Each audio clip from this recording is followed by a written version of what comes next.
सरगनांगी ने इतना मारा ताकि बहन घर में मर जाती तो लोग का मन मर गया। अभी तो मेरा एक बहन का क्रियाक्रम भी हो जाता। कैसी स्थिति है? अभी स्थिति अभी ठीक नहीं है, हाथ पैर एकदम टाइट है, उठा नहीं पा रहा। आखिर वो सरगना कौन है, इसका भी खुलासा करेंगे। फिलहाल हम बहन को इलाज कराए और इलाज चल रहा है और थाना वगैरह में, महिला थाना वगैरह में जो देना है दे दिए। और ऐसे इंसान हमारे पटना के नाक के नीचे, मतलब राजधानी में ये कांड हो रहा था। 4 घंटे तक लगातार उस लड़की को मारना और बंद कर देना और उसके बाद दूसरे दिन उसके भाई को पता होना ताकि। नमस्कार, देशवा न्यूज देख रहे हैं आप, आपके साथ मैं अमित झा। आखिर औरतें कब तक घरेलू हिंसा का शिकार होते रहेंगी? आखिर कब तक आज के जमाने में भी पति मारता रहेगा और पत्नियां सहती रहेंगी? देखिए, एक ऐसा ही मामला सामने आया है हमारी ब्रांड एम्बेसडर बबीता मिश्रा जी के पास। ये घटना, देखिए, हमने सोचा कि इस घटना पे तब तक बात नहीं करेंगे जब तक हमें यह नहीं लगेगा कि पुलिस सही तरीके से काम नहीं कर रही है, क्योंकि ऐसे कई घटनाएं होती हैं हमारे समाज में जो कि दुखद हैं। लेकिन अगर पुलिस काम कर देती है तो हमें नहीं लगता है कि उस पर बात करने की और इसे प्रचारित करने की ज्यादा जरूरत है। लेकिन 15 तारीख को, 14 या 15 तारीख को यह घटना घटती है चूरा दही, जिस दिन मकर संक्रांति था। घटना यह है कि एक व्यक्ति अपने पत्नी को लगातार घंटों पीटता रहता है और पीटता इतना है कि वो बेहोश हो जाता, मोबाइल भी फोड़ देता है। और जब भाई अपनी बहन से बात करने के लिए कॉल करता है और जब बात नहीं हो पाती है और जब वो उसके घर जाता है तो पता चलता है कि उसके जीजा के द्वारा उसकी बहन को इस तरह से पीटा गया है। अस्पताल में इलाज चलता है और गर्दनीबाग महिला थाने में केस किया जाता है। लेकिन तभी वह व्यक्ति जिसका नाम आशीष शाह है, वह अपने सरगना के पास दिल्ली चला जाता है। मेरी बहन को आशीष 2 दिन पहले बहुत मारा। अच्छा। मकर संक्रांति के दिन 4-5 घंटा तक बहुत मारा, मार के वो अगले दिन दिल्ली भाग गया। आखिर वो सरगना कौन है, इसका भी खुलासा करेंगे। आखिर इन लोगों का काम क्या है, इसका भी खुलासा करेंगे। और हम यह भी बताएंगे कि जब ये आवेदन गर्दनीबाग महिला थाना में दिया गया तो आखिर अब तक इस पे कार्रवाई क्यों नहीं हुई। बबीता मिश्रा जी हमारे साथ हैं। बबीता जी, सबसे पहले तो क्या आज के डेट में भी घरेलू हिंसा का शिकार होते रहेंगी महिलाएं? बिल्कुल। और मैं बताऊं, ये जब उस पीड़िता के भाई ने मुझे कॉल किया तो मैं तो समझ ही नहीं पाई। मैं बाहर थी और ग्राउंड रिपोर्टिंग के दौरान उनका फोन आता है और वो बहुत ही अपनी बातों को कहने के लिए, अपनी बहन की रक्षा करने के लिए हमसे गुहार लगाते हैं और वो कहते हुए नजर आते हैं कि 10 साल से ये जो अपराधित किस्म के ये लोग हैं, ये मानसिक रोगी है जिसका नाम आशीष शाह है। इस पे बहुत संगीन आरोप भी लगे हुए हैं। और समझिए, इस पे भी और इसके जो कई मामले इनके हैं। जो गुरु हैं, हाँ, वो भी 420 का मामला। हाँ, गुरु का नाम अजय नंदन प्रसाद है। अजय नंदन प्रसाद, जो दिल्ली में रहते हैं। जी। और वो भी गोरख धंधा के आड़ में बहुत सारे ऐसे इनलीगल काम करते हैं। उसके बाद में भी इन पे 420 का मुकदमा चल रहा है। ये पटना में ही चल रहा है और कुछ गाजियाबाद में भी कहीं ना कहीं ये धोखाधड़ी के मामले में जाने जाते हैं। और भी एक व्यक्ति है जो इन लोगों के साथ लीगल काम में। बिल्कुल। उनका भी नाम बहुत जल्द हम अपने दर्शकों को बताएंगे। लेकिन कानून को ठेंगा दिखाने वाला, पहले तो मैं आशीष शाह की बात करूं। वो अपनी पत्नी को 10 साल तक प्रताड़ना देता रहा। पत्नी जो है, आज जाके पत्नी ने मुंह खोला है। जी, पत्नी जो है वो 10 साल तक इसकी प्रताड़ना झेलती रही। एक बच्ची है, मुझे पता चला है कि ये खुद 120 रुपए केजी वाला खाना खाता है, जिसको कहते हैं बासमती राइस। वो खुद खाता और अपनी पत्नी को खुद्दी का चावल खिलाता है, दी वाला। और अपने बच्ची को खाना खिलाता है, बच्ची को भी। हाँ, मतलब कि इसने शादी नहीं की है, उसको पनिशमेंट दे रहा है और वो 10 साल तक इस पनिशमेंट का शिकार हो रही है। वो समझती है कि भोली है, आजकल सुधर जाएगा। ये घटना कब की है मैं बताऊं आपको, पहले मैं वो कॉल रिकॉर्डिंग आप हाँ, वो कॉल रिकॉर्डिंग हम देखिए, हमने बाकायदा इजाजत लेके वो कॉल रिकॉर्डिंग बबीता मिश्रा जी ने की है और उसके बाद हम दिखला रहे हैं कि आखिर आज भी हमारे समाज में क्या कुछ हो रहा है। मेरी बहन को आशीष 2 दिन पहले बहुत मारा। अच्छा। मकर संक्रांति के दिन 4-5 घंटा तक बहुत मारा, मार के वो अगले दिन दिल्ली भाग गया। तो आखिर में क्यों मारता है, कोई वजह? हाँ, बेवजह मारता है, पैसा के लिए है, यही सब मतलब है, छोटा छोटा बात पर। ठीक है। अच्छा, छोटा छोटा बात पे इतना मारता है? हाँ, 10 साल से चल रहा है, लेकिन परसों मकर संक्रांति के दिन इतना मारा ताकि बहन घर में मर जाती तो लोग का मन भर गया। अभी तो मेरा एक बहन का क्रियाक्रम भी हो जाता। अच्छा, ये स्थिति मतलब कि एक तरीके से कहा जाए हत्या वाला बात। हाँ, वो 4-5 घंटा लात जूता से इस ठंडे के मौसम में मकर संक्रांति के दिन खूब मारा के सुबह सुबह भाग गया। आपने सुना, गुहार लगाता हुआ नजर आ रहा है और वो ये भी कह रहा है कि वो दिल्ली भाग चुका है। ये 14 फरवरी की घटना है, मकर संक्रांति का दिन था। वो महिला जो है वो इतना मतलब अपराधिक तत्व का इंसान है कि उसको डर भी नहीं है, लगातार अपनी पत्नी को 4 घंटे तक पीटता रहा, उसके सर फाड़ दिए गए। ऐसा बर्ताव तो कोई जानवर के साथ भी ना बिल्कुल नहीं। हो सकता है कि इनके भाई से जब हमने बात की क्या कोई और रिलेशनशिप है, तो उन्होंने कहा कि हो सकता है, लेकिन इतना दरिंदगी से कोई किसी पत्नी को कैसे मार सकता है? 4 घंटा और सांस देखती रही, उसने बचाने की कोशिश नहीं की। हाँ, हम लोग को कुछ नहीं मालूम। हमको अगले दिन रात में उसको डॉक्टर पास ले गए, जब पता नहीं फोन क्यों नहीं आ रहा है, बच्चे का फोन क्यों नहीं आ रहा है। अच्छा। ये पता करके जब हॉस्पिटल गए तो वहाँ पुलिस केस हो गया। उसके बाद वहाँ इलाज उलाज चला, तो फिर खाना वगैरह में ड्राफ्टिंग वगैरह किए हैं। अभी कैसी स्थिति है? अभी स्थिति अभी ठीक नहीं है, हाथ पैर एकदम टाइट है, उठा नहीं पा रहा, बहुत चोट लगा है ना। तो फिर कोई था नहीं, किसी ने उसने किसी से मदद नहीं मांगी? सास तो होगी ना? सास बैठ के मार खिलवाते रहा, कुछ नहीं बोला। जो उसकी माँ है, आशीष शाह की माँ है, वो देखती हुई वो पिटवाती है कि मारो इसको, ये मर जाएगी तो ज्यादा अच्छा लगा, जैसे कि उसके भाई ने कहा। तो और उसको 4 घंटे तक मारा गया, उसके सर को फाड़ दिया गया उस महिला के। उसके बाद वो वहां से दूसरे दिन भाग जाता है। ये अजय नंदन प्रसाद जैसा कि आपने बताया और हम लोग कह भी रहे हैं कि कई इल्लीगल कामों में कई मामले भी इसके दर्ज है। तो ये अजय नंदन प्रसाद का सह है जो इसको जानवर बनने पे ये मजबूर हो रहा है। बिल्कुल बिल्कुल, ये फैक्ट है कि अजय नंदन प्रसाद का हाथ जो है कहीं ना कहीं उस मतलब ये अजय शाह ये आशीष शाह जो है अजय नंदन प्रसाद के लिए क्या काम करता है? हाँ, काम करता है। हाँ, काम करता है। एक तरीके से देखा जाए दोस्ती के आड़ पे नौकर बना के रखा है। ये है कि नौकर उठता कब है, बैठता कब है, मतलब आशीष शाह का बॉस है अजय नंदन प्रसाद। हाँ, बॉस है। जो बॉस बोलेंगे वही होगा। बॉस बोलेंगे कि पत्नी को खत्म कर दो तो वो खत्म कर देंगे। ये चीजें हैं, मतलब ये बॉस के कहने पे अपनी पत्नी को निवाला खुद ही का चावल देता है, नहीं तो नहीं। फिलहाल हम बहन को इलाज कराए हैं और इलाज चल रहा है, और थाना वगैरह में, महिला थाना वगैरह में जो देना है दे दिए।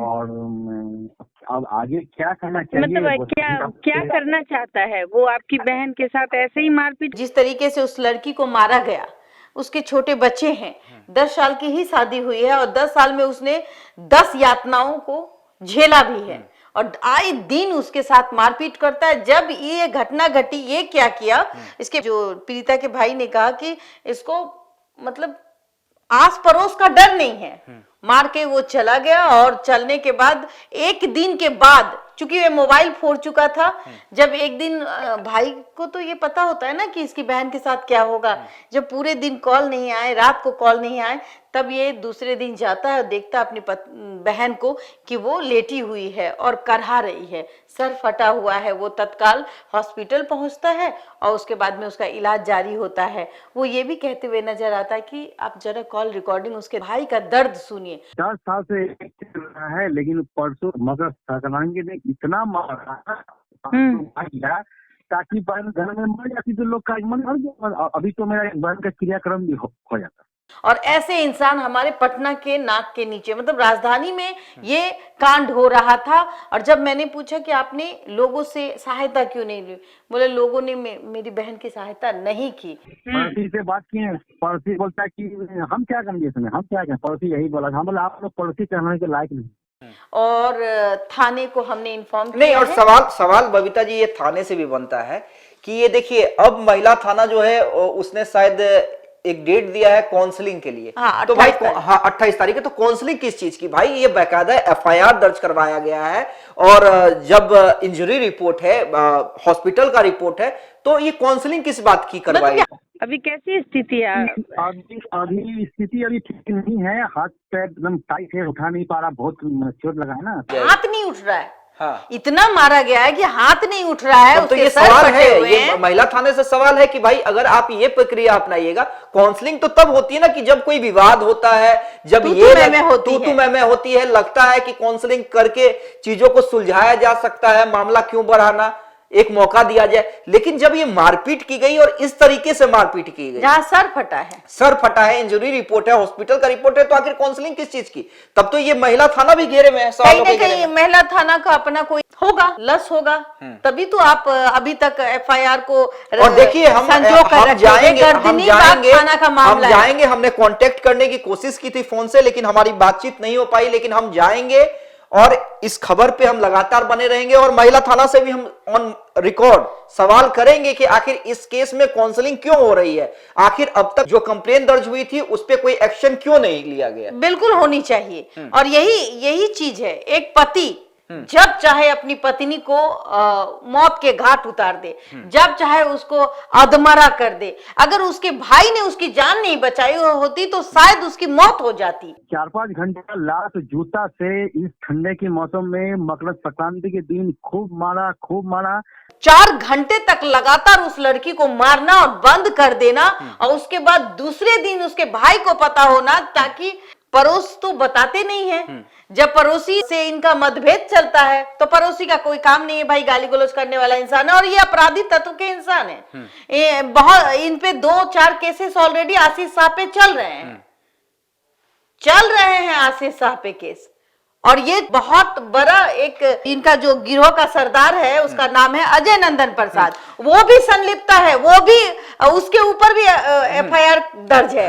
तो समझिए कि चोर मौसेरे भाई वाली कहावत। रिकॉर्डिंग तो हमने सुना दिया, जो कंप्लेन किया गया है महिला थाना में, वो भी हम एक बार दिखला देते हैं अपने दर्शकों को, ताकि पूरा पिक्चर जो है वो क्लियर हो जाए कि बाकायदा कंप्लेन किया गया है। जिस तरह से जानलेवा हमला, मारने की कोशिश, जानवरों की तरह व्यवहार करने की कोशिश, हॉस्पिटल के रिपोर्ट भी है, वो तमाम चीजें हम दिखला रहे हैं। बिना आधार की कोई बातचीत नहीं करते और इसलिए हम पुलिस से, नीतीश कुमार की महिला पुलिस से ये सवाल कर रहे हैं, जो महिला थाना इंचार्ज है उनसे सवाल कर रहे हैं कि आखिर इस मामले में काउंसलिंग क्यों, काउंसलिंग का डेट क्यों दिया गया? अच्छा, काउंसलिंग करने के बाद क्या उसके जान को खतरा नहीं हो सकता?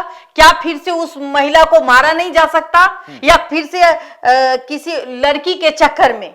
आई थिंक मुझे लगता है कि जब पति अगर इस तरीके का क्रूर हो जाए तो समझ जाइए कि उसका अफेयर किसी के साथ होता है, तभी वो अपनी पत्नी को रास्ते से हटाने के लिए इस तरीके का बर्ताव करता है। ये कहीं ना कहीं आप बहुत सारे ऐसे केसेस में देखेंगे। लेकिन अगर आप इस मामले में, मतलब जहां क्रूरता से मारा गया हो, उसमें आप काउंसलिंग कराएंगे, अब वो औरत चली भी जाएगी तो उसके बाद क्या? उसकी कहीं ना कहीं फिर तो वही दरिंदा के पास भेज रहे हैं कि आप बैल फिर मार। आप कौन बोल रहे हैं? हम ऑफिस के साला हुए। हाँ, पहचान लिए। इतना दिन के बाद? हाँ, इनके बाद इसलिए कि अब क्या बोले, हमेशा तो आप लोग के घर के तरफ से आना जाना होता ही है, वही मोहल्ला वही टोला, ठीक है। अच्छा।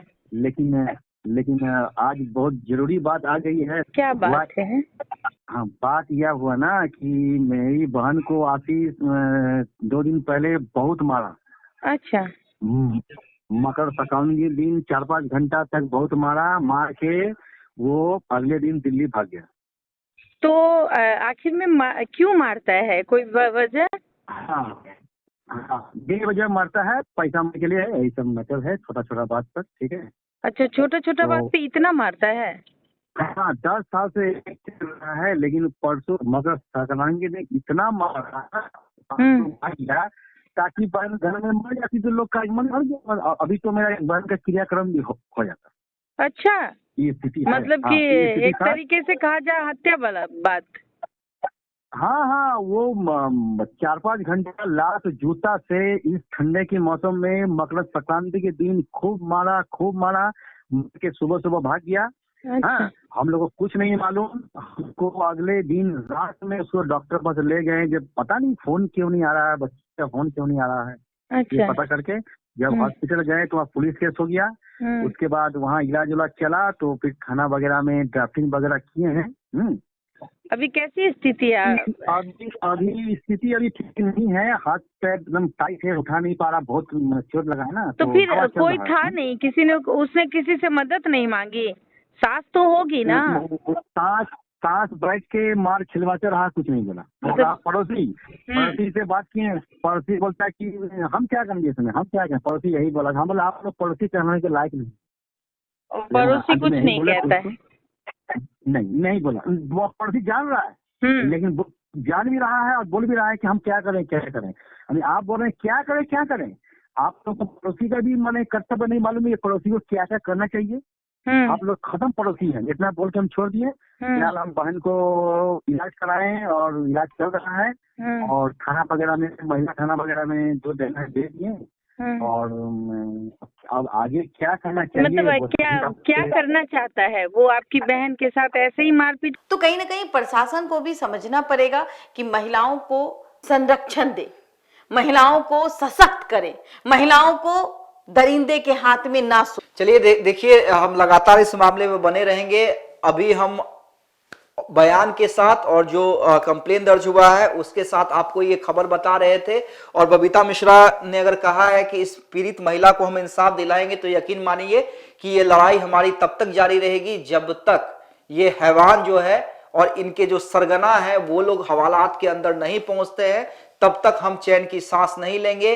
और अगर इस महिला को आप भी न्याय दिलाना चाहते हैं तो इस खबर को ज्यादा से ज्यादा शेयर कीजिएगा, ताकि ये जानवर जो हैं, जिनकी तस्वीर हम दिखला रहे हैं, वो एक्सपोज हो सके। ज्यादा से ज्यादा शेयर कीजिए और कमेंट कीजिए और पूछिए नीतीश कुमार की पुलिस से कि आखिर काउंसलिंग किस बात की अब तक गिरफ्तारी क्यों नहीं हुई है। बहुत बहुत धन्यवाद।